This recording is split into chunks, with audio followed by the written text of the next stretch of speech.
You're watching Wion World is One. I'm Krishna Kumar. We have some breaking news coming in on this broadcast. India's top court, the Supreme Court, has not given an immediate relief to former Finance Minister of India, P Chidambaram. Justice N.V. Ramana sent Chidambaram's plea seeking interim bail before Chief Justice of India, Ranjan Gogoi. It means that the former minister will not get any relief from his arrest till the Chief Justice decides on it. Early this morning, senior advocate Kapil Sibal made the bail request before Justice Ramana. Chidambaram's lawyers had asked for an urgent listing of the matter after the Delhi High Court rejected Chidambaram's plea yesterday. The CBI's officials had reached his house to arrest him.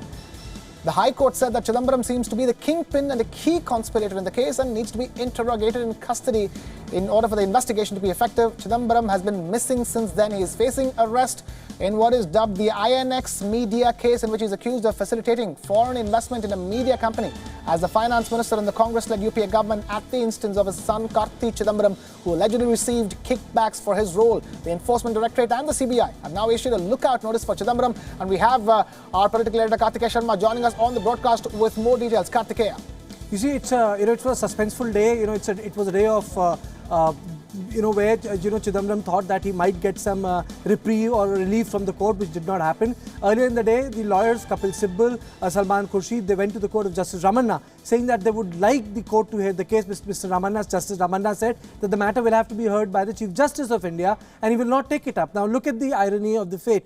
When the matter was sent to the registrar for the listing, Registry of Supreme Court found defects in the plea, which was written by top shot lawyers of this country. So what happened was that the Chief Justice of India could not listen to the case which Chidambaram wanted him to listen in terms of getting interim protection.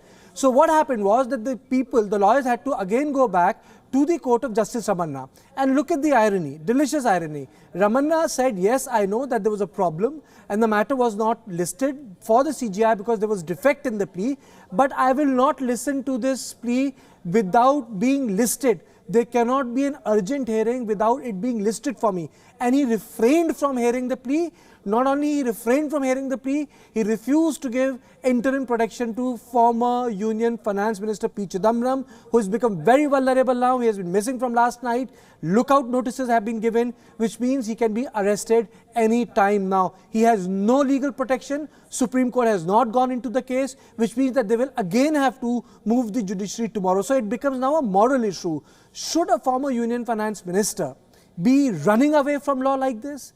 Should he be cooperating with the investigative agency? What is the issue that even if he is detained for a day,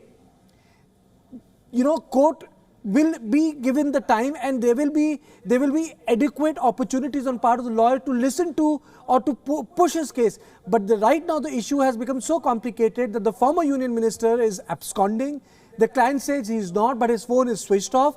The court refuses to hear the case and the agencies are hunting for him. This is, I think, for the first time happening in independent India, where a union minister who had served 10 years in the government has gone absconding. Kartikeya Sharma joining us with that piece of breaking news. Thank you, Kartikeya, for being with us on this broadcast.